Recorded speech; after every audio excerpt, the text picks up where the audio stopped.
ഞാനൊരു Kerala technology university വിദ്യാർത്ഥിനിയാണ്. Year out system എന്തിനാണെന്നോ എങ്ങനെയാണെന്നോ എനിക്കോ എന്റെ കൂടി ഇയർ ഔട്ടാൻ പോകുന്ന 5000 കുട്ടികൾക്കോ അറിയില്ല. എന്തുകൊണ്ട് തന്നെ ഫാക്കൾട്ടിക്ക് പോലും അറിയില്ല, എന്റെ കോളേജിലെ അധ്യാപകർക്ക് പോലും അറിയില്ല ഈ സിസ്റ്റം എന്തിനാണെന്നും ഇതെങ്ങനെ ഇതിന്റെ വർക്കിംഗ് എന്നുള്ളത് അറിയില്ല. അവരെ വിളിച്ച് ചോദിച്ചപ്പോൾ അവർ പറഞ്ഞത് ഞങ്ങൾക്ക് അറിയില്ല എന്താണ് ഇയർ ബാക്ക് ആയ കോളേജിൽ പഠിക്കേണ്ടി വീണ്ടും പഠിക്കേണ്ടി വരിക, ജൂനിയേഴ്സിന് കൂടെ പഠിക്കേണ്ടി വരിക, ഒന്നും അവർക്കും അറിയില്ല, ഞങ്ങൾക്കും അറിയില്ല. ഇതിന് പ്രോപ്പറായിട്ട് സർക്കുലർ ഇതുവരെ KTU കൊടുത്തിട്ടില്ല. സിൻഡിക്കേറ്റ് യോഗങ്ങൾ കൂടാറില്ല. കഴിഞ്ഞ ഒരു കൊല്ലമായിട്ട് അവിടെ സിൻഡിക്കേറ്റ് യോഗം നടന്നിട്ടില്ല. അതേ തുടർന്ന് ഒരു ഡിസ്കഷനും ഒരു കറക്റ്റ് ആയിട്ടുള്ള ഒരു സർക്കുലറും ഇതുവരെ പുറത്തു വന്നിട്ടില്ല. എന്തുകൊണ്ട്? ഞങ്ങൾ വിദ്യാർത്ഥികൾ ഇവിടെ രാത്രികളിൽ നരകിച്ചിട്ടാണ് ഉറങ്ങുന്നത്. രാത്രി ഉറക്കിലാണ്. എന്റെ കൂടെ പഠിക്കുന്ന പിള്ളേരൊക്കെ എനിക്ക് മെസ്സേജ് ഇട്ട് പറയുന്നുണ്ട്, രാത്രി ഉറങ്ങാൻ പറ്റുന്നില്ല, ആത്മഹത്യ ചെയ്യാൻ തോന്നുകയാണ്, ഇതൊക്കെ പറയുന്നുണ്ട്. ഇവർക്ക് തിരിച്ച് എന്താ പറയുന്നത് എനിക്കറിയത്തില്ല. എന്റെ സ്വന്തം ക്ലോസ് ഫ്രണ്ട്സ് ആണ് മരിക്കുന്നു പറയുന്നത്.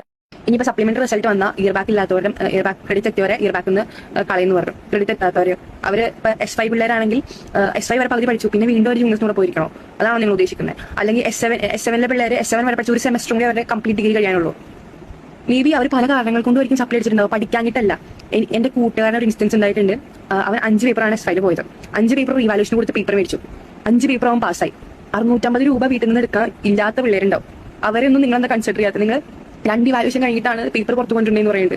പക്ഷേ ആ 2 ഇവാലുവേഷൻ കഴിഞ്ഞിട്ട് ആ 5 പേപ്പർ എങ്ങനെയാണ് അവൻ ഫെയിൽ ആയി എനിക്ക് ഇപ്പോഴും അറിയില്ല. 650 രൂപ റിവാലുവേഷൻ കൊടുത്ത് 5 പേപ്പറും പാസ്സായി, അവൻ ഫുൾ സെമസ്റ്റർ പാസ്സായി. അപ്പോൾ 650 രൂപ റിവാലുവേഷൻ കൊടുക്കാൻ പറ്റാണ്ടുള്ള പിള്ളേരുണ്ട്. കളിക്കുകയാണോ പിള്ളേരുടെ ജീവിതം വെച്ചിട്ട്? പൈസ കൊടുത്ത് ലോൺ എടുത്തിട്ടാണ് ഇവർക്ക് പഠിക്കുന്നത്. ഞാൻ ഒരിക്കലും പറയില്ല ഇതിൽ പകുതി ആൾക്കാർ പഠിച്ചിട്ടായിരിക്കും എക്സാം എഴുതിയിട്ടുണ്ടാവും. ആരും പഠിക്കാണ്ട് പോയി എക്സാം എഴുതുന്നില്ല. അറ്റ്ലീസ്റ്റ് കുറച്ചെങ്കിലും പഠിച്ചിട്ടുണ്ടാവും.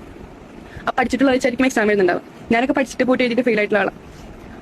എനിക്ക് എന്താ ചെയ്യേണ്ടതെന്ന് അറിയില്ല. എന്റെ കൂട്ടുകാർ പറയുമ്പോൾ എനിക്ക് എന്താ ചെയ്യേണ്ടതെന്ന് അറിയില്ല. Please do help us out. Please figure this out. We don't want this to happen.